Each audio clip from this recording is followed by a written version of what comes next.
Stormwatch 7 on weather alert, tracking damaging winds, and it's not over yet. The time frame for the strongest gusts and how long the winds are going to last. DC mail undelivered for weeks. 7 News continues pushing for answers. New tonight, the postmaster's reason for the backup and the plans to fix the problem. Only on 7 News. She's a priest by day and a scientist on the Mars rover mission at night. To me, faith and science are completely compatible. How she's combining her two passions for a bigger purpose. We begin on weather alert as a windstorm causes havoc across the area. This is a live picture on our street near 14th Street in Northwest, where you can see a tree has crushed that car. Check this out. We also just got these images in from Montgomery County. Firefighters showing the roof blown off townhomes in Kentland. No injuries reported there, but it gives you an idea how forceful the winds are. And we just arrived on the scene of a tree that hit an apartment complex in Arlington. A live report from there in just moments. We begin, though, with Stormwatch 7 Chief Meteorologist Bill Kelly. Bill? Yeah, let me show you the damage reports that we have so far. Every one of these emblems are some kind of damage report or some kind of wind report of severe level. We have 75 of them just within this box. Most of these are what are called non-thunderstorm wind damage reports, meaning it's just windy and there is damage, not that it's a severe thunderstorm that caused the wind. We have the high wind warning up, and that's until 2 o'clock in the morning at this time. Does include the D.C. Metro. The last time that we had a high wind warning in D.C. was back in March of 2018. You might remember that event. It was a big event. We had gusts of wind up to 70 miles per hour for that. 54-mile-per-hour gust.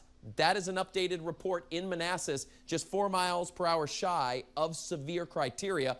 47-mile-per-hour wind gusts right now in D.C. Winds are going to continue, and we have these added showers that are rolling in as well. I just checked outside. Raining where I am in western Fairfax County, and man, it makes a huge difference in the temperatures as well. This will roll on through for at least 45 minutes now that we're getting a little bit of a batch of rain. Once it starts raining in your area, it's approaching the D.C. Metro. We'll be in D.C. probably within the next 5 or 10.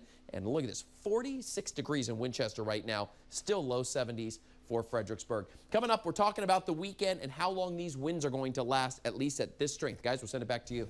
All right, Bill, thanks. And let's get live outside right now to 7 News' Tom Rousey. He's in Arlington, where a tree hit an apartment building before landing on Route 50. Tom, it is windy out there. It's causing some problems.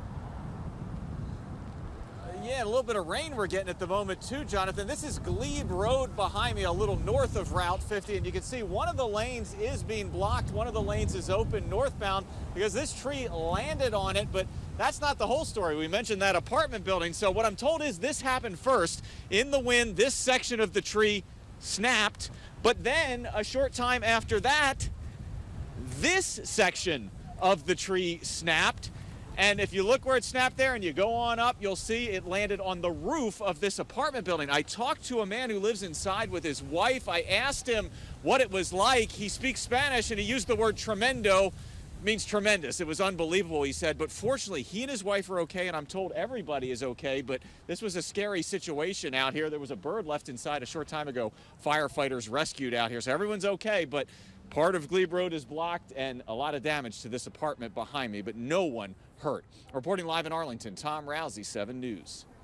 Yeah, no translation needed on that one when you see the damage. Tom, thank you. Now over to Garfield Street in Northwest Washington. Annalisa Gale just got to that scene where a tree and power lines are down there. Annalisa?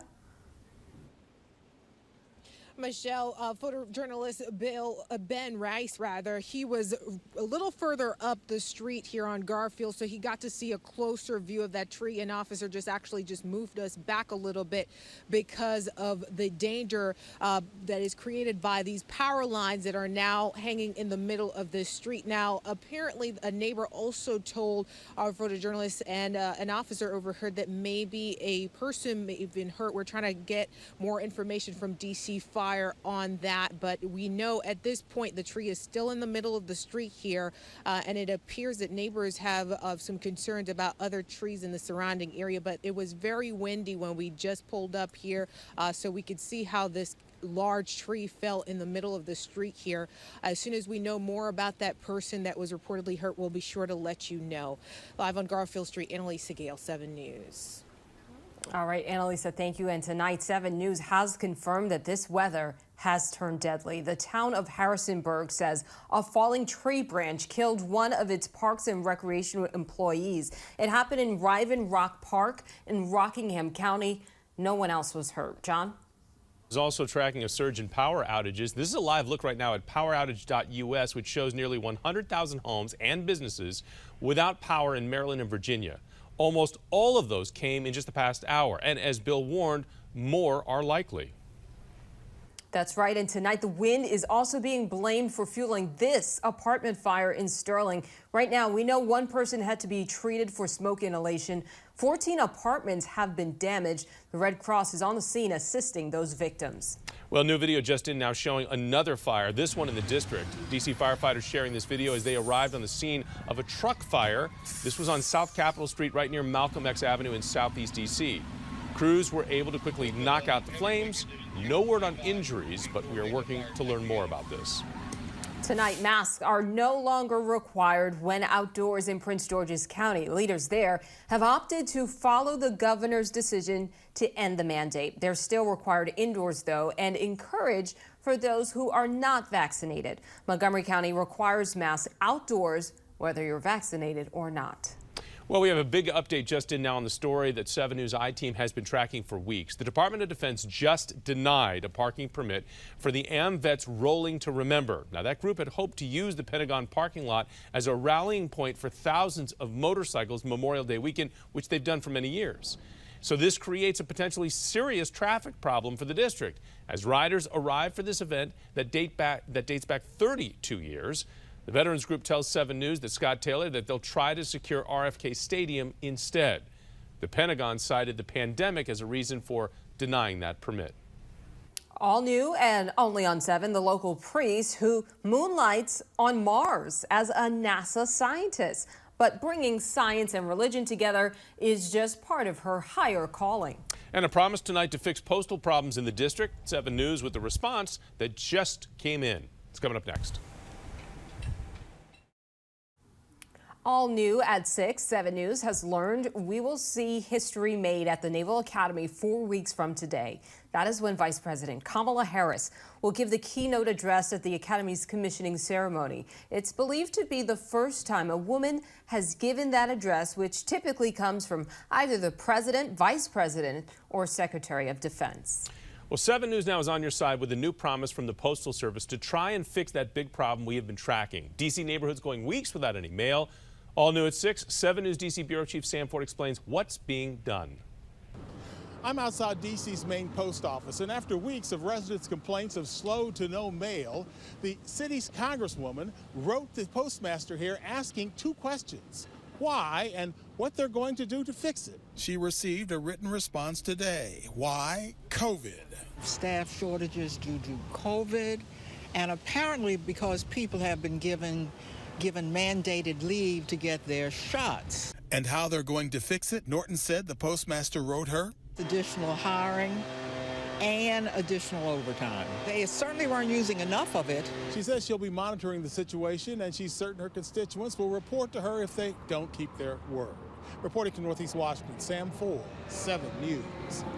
Only on 7, the NASA scientist who answers to a higher power, how she's balancing faith and science while working on the newest Mars rover. And a live look right now at Storm Track 7. You see a tree crushed a car. We also believe that another car was damaged. It's under the bigger part of the tree. This is on R Street right near 14th Street in Northwest Washington. Bill Kelly's back soon with how long this dangerous wind is going to stick around.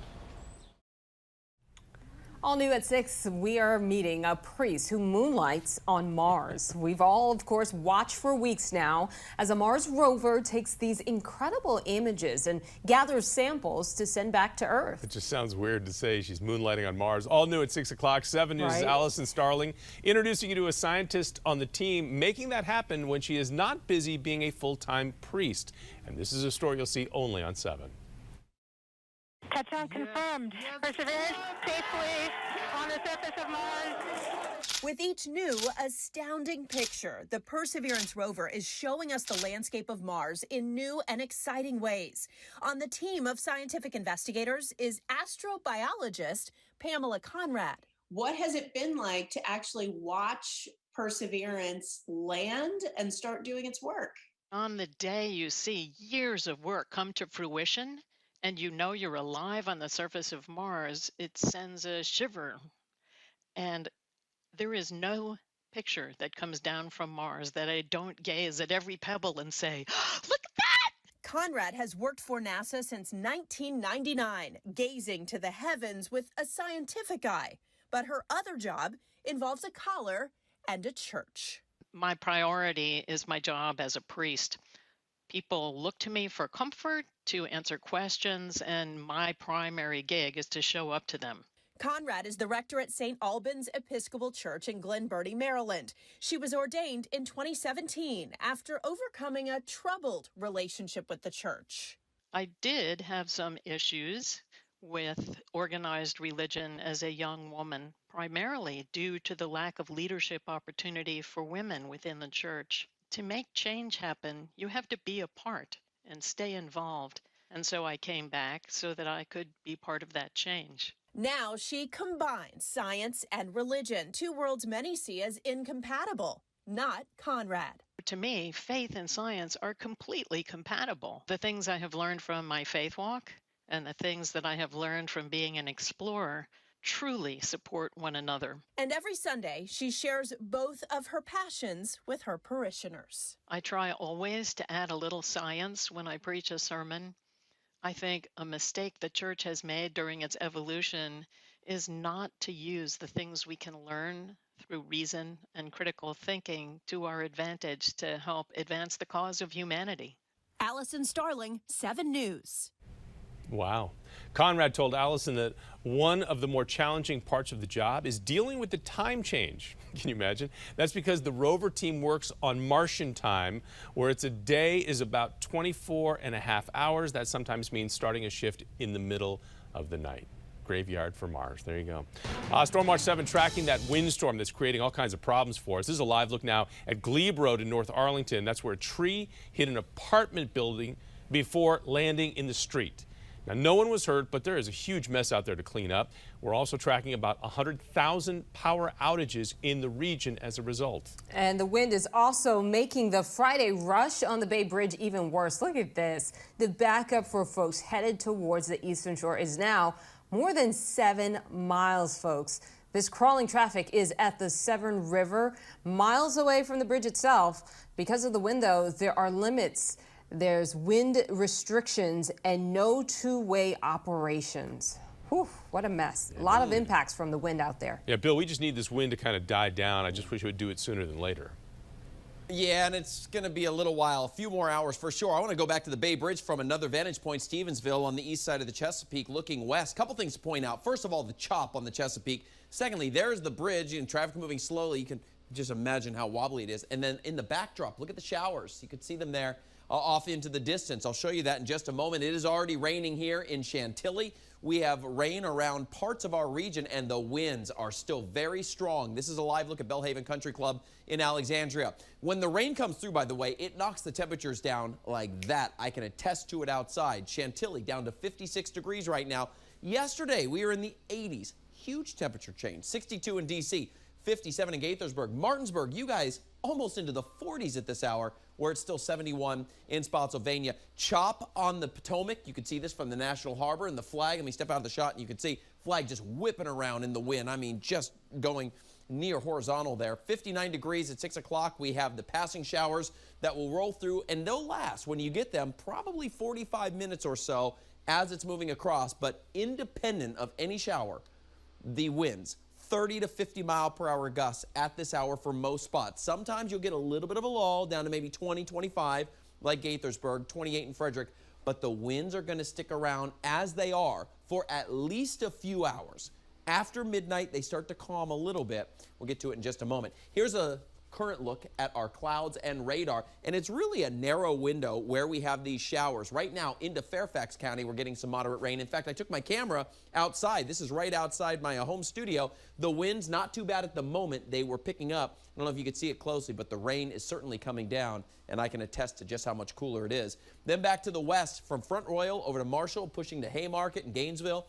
This is a wet drive along Interstate 66 with some of the moderate rainfall coming down there.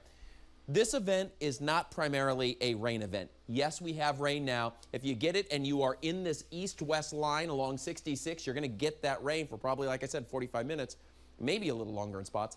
But the winds, 43-mile-per-hour gusts now, little lull, back up to about 30 to 40 by midnight. But overnight and into tomorrow, they'll be significantly less. Still breezy tomorrow, 20 to 30, not the 40 to 60-mile-per-hour winds like we had. And temperatures. Let's talk about your weekend. We start out in the 30s and low 40s tomorrow. We're going to go up into the mid to upper 60s to about 70. Not a bad day.